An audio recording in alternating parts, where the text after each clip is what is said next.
Greetings, humanoids. It's Akbar and Adam. Welcome to episode 12, Ethics and Science. We are moving into a new module on the responsible conduct of research.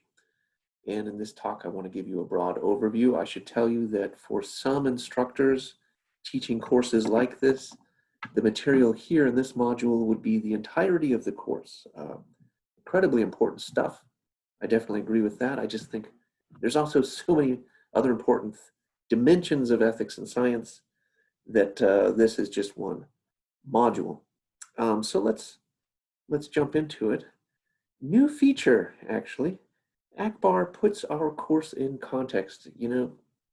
Sometimes I'm thinking about this class and I think, oh, I really should have emphasized this or that. And Akbar and I got to talking about this one, and we thought this is worth just a moment of your time to make the distinction between traditional philosophy of science versus STS, science, technology, and society.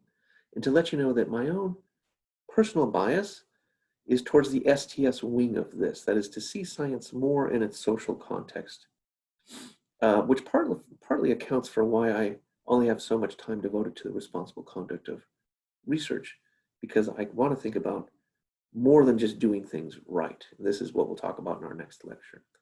As an example of this difference, though, A.J. Ayer, who represents the traditional philosophy of science crowd, wrote this book, Language, Truth, and Logic, which is a kind of typical philosophy of science-ish book in 1936. And then he had a new edition of it come out in 1946. And he said, not much has changed about his views. Not much about his views on science had changed in the intervening 10 years. And my response is, really? What about the Manhattan Project and the atom bomb and World War II and the way science got enrolled in the war effort? You don't want to rethink science given this new social context? And well, no, because again, if you're a traditional philosophy of science crowd, you think science is this sort of abstracted, autonomous, cognitive process. But for us in this course, we want to pay honor to that perspective. But we also want to think science is more than that. Science is something enrolled in society in ways that have these contextual relationships that have a history and developments, and things change. And we need to see the relationships between things. So anyways, that's just to say I'm coming at this course from a more STS contextual perspective. And luckily, Akbar is totally on board with that. And so that's what we're doing. Okay, that's just a program note. Here we're doing in this lecture an outline. Again, I want you to walk away from this one knowing the responsible conduct of research, or RCR, its meaning, and a little bit of its historical development. That's what I want us to get. So we'll do an opening case study, a little bit of history, and then you gotta know, oh my gosh, I would lose my license to teach this class if you walked out of here not knowing FFP, fabrication, falsification, and plagiarism. So we've got to talk about that, and we'll do it in a way that relates it to good old Robert Merton's CUDOS normative structure of science, which we talked about earlier. Then I've got another case study which will introduce this idea that we're not talking about a binary between misconduct and the responsible conduct of research. We're talking about a spectrum, and in between those poles is what we could call QRP. That's the gray area of questionable research practices. And I'm going to use this flow of research. This is out of your textbook, just briefly with a couple examples to illustrate the way ethical issues around the responsible conduct of research can take shape throughout the flow of research. Okay, so that's what I want to do. So let's jump in with that case study. This is a real case study from 1974 at the Sloan Kettering Cancer Center. A guy named William Summerlin researching transplantation immunology. It seems so crazy or dopey or something that you're like, this can't be real. But no, it's a real story that he was looking at transplanting patches of skin between different mice. And they were using black mice and white mice just because when you transplanted the black skin onto a white mouse, it would be easier to see and track how well it's doing. And this was very important research for a lot of fields, including cancer, just to see how tissues could do under different conditions with different growth media that they were working with, all sorts of things like that. Well, anyways, the pressure was on to show some results. Note that the pressure was on. I'm not going to say much about that, but in a later lecture, we're going to come back to that. The realities of science, publish or perish, right? Get funded. The pressure was on Summerlin to show some results from his transplantation research. And he got called up to his boss's office, his lab chief's office, to show how's the research going. Well, it wasn't going very well. And on the way up in the elevator, no fooling, he took out a black Sharpie and he drew some black patches on his white mouse to try to say, oh, it's going pretty good actually. We've got some pretty viable patches of black skin growing on this white mouse. But of course, he just fabricated it, right? Made it up. It was just Sharpie. This was discovered, by the way, and it led to this kind of scandal about fraud in science. And this was just one case in the 70s that we'll talk about as a general sort of problem emerged with research misconduct. Okay, so timeline. Let's situate this. This is super rough and kind of approximate. But approximately before Merton comes along the scene, there was this fairly widespread belief that the ethics of science had to do with scientists themselves. That is, scientists were people of high personal virtue. Then there was this idea of this moral superiority of the scientist in order to engage in such a lofty enterprise at the pinnacle of society, seeking truth itself. You would have to be a person of high character, okay? That view we've seen with Merton. He's a part of it, but also symbolic for a change in view that no, the ethics in science isn't to do with the scientists themselves. In fact, scientists are morally equivalent to anybody else. That is, they're no better or worse human beings than anybody else. What makes science special, because Merton still thinks it is, and I still think it is too, right? There's some sort of privileged special access to reality that science gives us. It's not the only important privileged special access to reality, but it is certainly one of the important ones.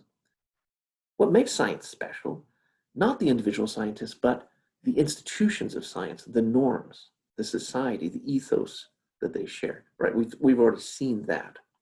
And of course, he came up with CUDOS.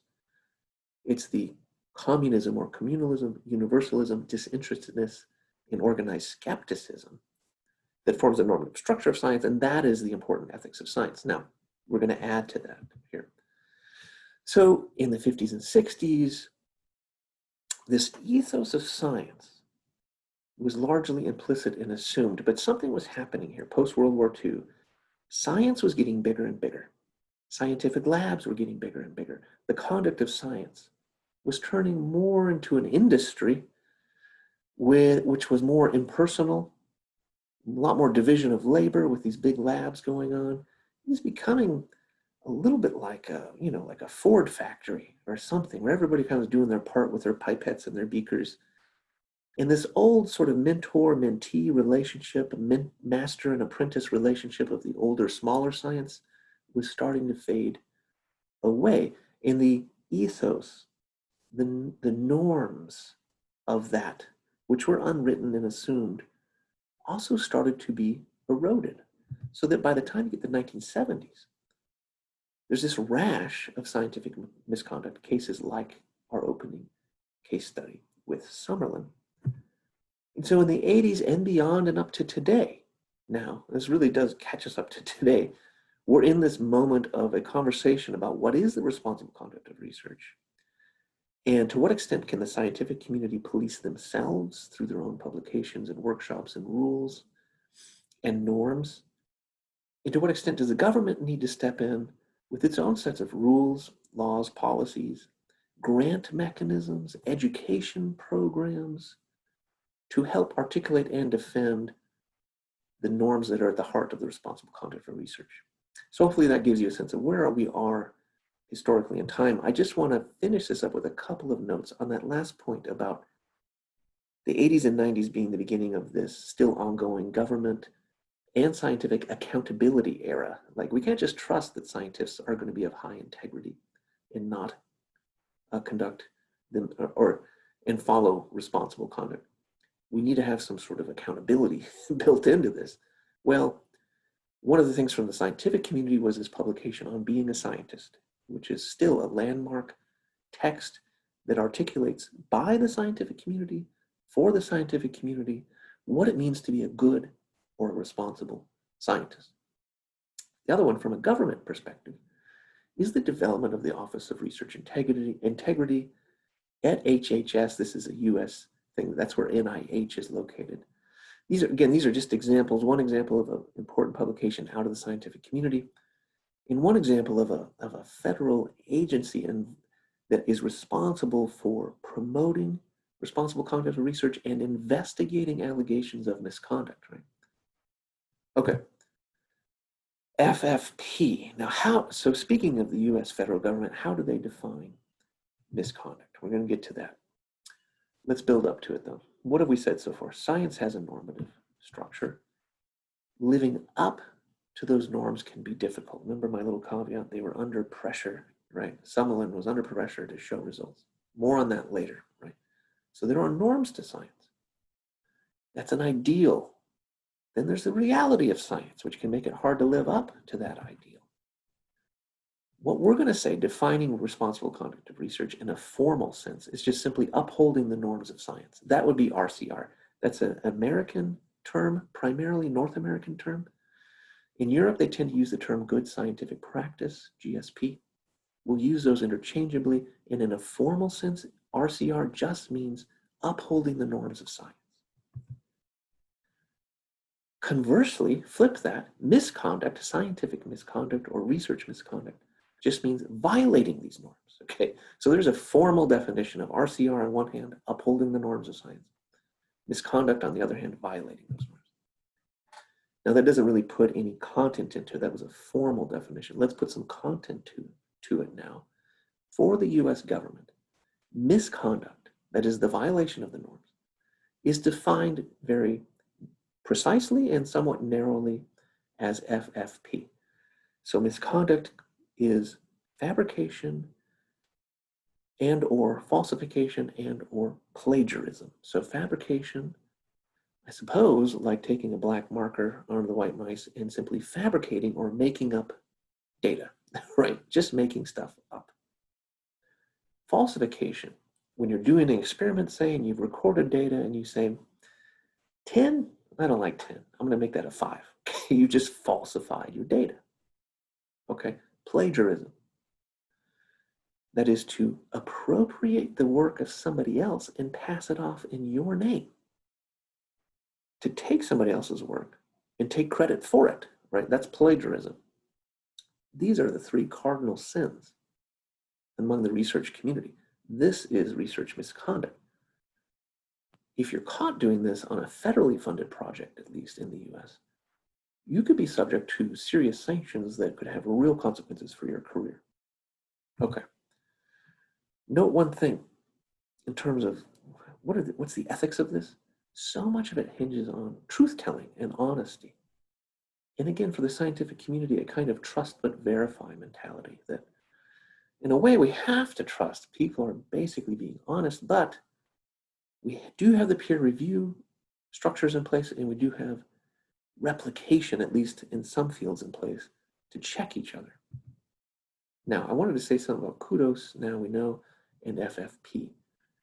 They have a similar logical structure, and it's this. If you want certified knowledge, that's the goal of science, then you must follow these rules, and that's why you might call them imperatives. If you want X, then you have to do Y. If you want to do science, if you want certified knowledge, then you have to follow these norms or rules. Both CUDOS and this FFP framing of misconduct have that structure. So in other words, here's an example from CUDOS, communism. To not share to do your study and then stick it in a drawer is to not do science. It's not, you're not, because science is a social learning process. And if you're not sharing, well, then it's like you're violating the goal of science, or you're at least not achieving the goal of science. You're not doing science. So these norms, again, are constitutive of science. They're not tacked onto it. They make it up. They compose it, right? They're part of the fabric of science. Similarly, to fabricate data is to not do science. When you just draw the black Sharpie on the mouse, you're making stuff up. That's more like fictional narrative. It's certainly not science. So you see that same logical structure there with these norms.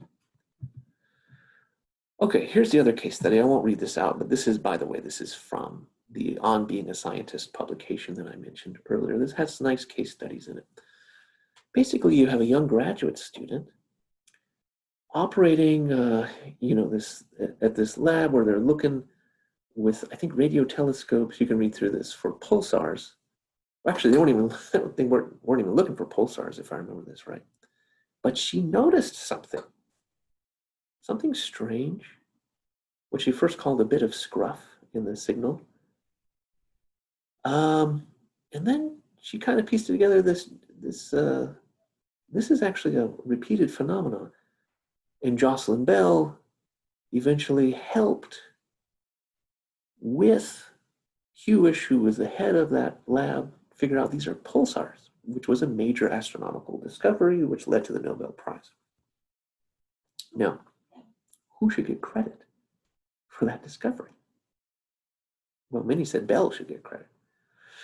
Bell herself, though, said, no, I was just doing what grad students do. I was just kind of staying up late at night watching the data roll by, But wait a second, she's the one who noticed that, and that's the key scientific act, you could argue. Then again, Hewish is the one who set up all the apparatus and had the kind of conceptual architecture in place and was leading intellectually the whole project, and without him, none of it would have happened, right?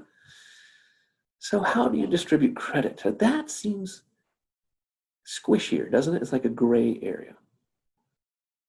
It's not as clear as drawing with a marker on a mouse, right? Trying to figure out how should we distribute the credit for this discovery it's gray. It's a kind of a gray area. That's all I want you to get out of this. So I think there's a spectrum of conduct here. Let's not think there's easily defined misconduct and easily defined RCR, and everything falls in one of those two boxes. Not the case, right? And it's not just allocation of credit, and it can be authorship in some cases. It's also, there's this question about shingling, or you see how I put LPU there, least publishable unit. Scientists often are rewarded for number of publications, so there's a tendency to kind of take whatever study you've done and see if you could break it into 2 or 3 or 4 or 5 separate publications. Well, that's not misconduct, right? I mean, you're not lying or plagiarizing, but it's a little cheesy, maybe a little bit questionable, right? What else did I put up here? The interpretation of data. Sometimes there's real controversy. I'm thinking about this brouhaha with a guy named Bjorn Lomborg, a statistician, who wanted to make the case that the Earth, actually, the environment is getting cleaner and better, when most environmentalists are claiming it's not. And he actually got brought up on charges of misconduct for the way he was interpreting data. He was, it went through a lot of back and forth. Eventually, he was cleared of those charges. But that was a real gray area. So like if you say forest cover is increasing, well, maybe it's increasing because there are lots of plantations for giant forestry companies, timber companies that want to chop them down. Okay, but still, if it's increasing, it's not a lie, right? You're not falsifying anything. So anyways, let's just say there's this gray area. So that means, RCR at least means the absence of FFP. That's kind of a clear line in the sand. But you can also broaden your definition of RCR to include things like mentoring, for example. responsible conduct of research means you behave in a certain way as a mentor, or you take care of your data, you manage it in a responsible way. But the question is, how broad do you expand it? Oh, excuse me. It is allergy season as I record this. So here's this idea of a spectrum of conduct. Defining misconduct can be difficult. In some cases, it's very simple. Other cases, it's difficult. Oh, no, I didn't sneeze there. Okay, so I think that's because scientific research, and we'll talk about this later, isn't as simple as rule following. It's not like doing a recipe where it's obvious where you screwed up and where you didn't screw up. Hold on to that thought for a later talk. And it's because the ideals are general, you know, but everybody lives in real world contexts where there's details and relationships. And what's the right thing to do? Well, that gets tough, right, to figure out in a context sometimes. Sometimes it's easy. Don't draw on a mouse with a marker, okay? But that's not often the case. So that's why I wanted to put QRP here to just capture that broad area. So you've got RCR on one side, FFP on the other for misconduct. In between, there's a zone that we'll call questionable research practices, where you could have a legitimate debate about whether that was the right or wrong thing to do, right? And that all means that definitions of misconduct can be narrow or broad. I think the US federal government has a narrow definition of misconduct because, look, they're attaching real sanctions to that. You know, if somebody's guilty of misconduct, they can penalize them. You want to have a very concrete definition in hand if you're going to dole out real sanctions and punishments. But other places in organizations will have broader definitions. Okay, the flow of research now. Last little bit in the book, we have kind of an arbitrary, but not totally arbitrary distinction here, putting research into three categories. Let's just look quickly at this, get a sense of the range of topics here. So one thing, from anticipating research, from the very moment you even conceive of a research project, there are ethics and ethical issues to be thought through. Probably the biggest one is, why do this? You know, what is the value of this? Is this a good use of time and resources and money? And this has become a big part of that accountability culture I've talked about that began in the 80s and 90s. Funding agencies, both public and private, want to know what will be the impacts of the research that you're doing. And researchers are increasingly being told that they have a responsibility, that part of the responsible conduct of research is to think through their pathways to impact, that's a UK term, or their broader impacts as a US term. So just an example. Okay, so you're anticipating, you think about, why should I do this? Then there's the doing of it. And there's all sorts of things we could talk about in the actual conduct of research. And we've been talking about that. One I want to point out is confirmation bias and self-deception, which is a problem for everybody. But it's also a problem for scientists. Sometimes it's called experimenter expectancy. You really think you're right. You really expect this to happen. And sometimes you believe you're right so much that actually when something else happens, you still see what you thought what you believed was going to happen, right? So these psychological biases can be deep set and they can be problematic, especially for science. There's a case you're going to read in something coming up about the N-ray, which a group of researchers was convinced existed and conducted these elaborate experiments that they were sure showed proof of the existence of N-rays, but actually it was just an artifact of the way they had set up the experiment, and it was probably all driven by their deep-seated biases to really see what they wanted to see. But I think it's also an interesting question. What about cases where your biases led you to believe something that actually is true? It's just you didn't believe it for the right reasons. So you were right, but not for the right reasons. You weren't actually being skeptical along the way. You just got lucky. Okay. Is that as much of a problem as it is like the N-ray example? Is it a problem at all? That's something we'll pick up a little bit later on.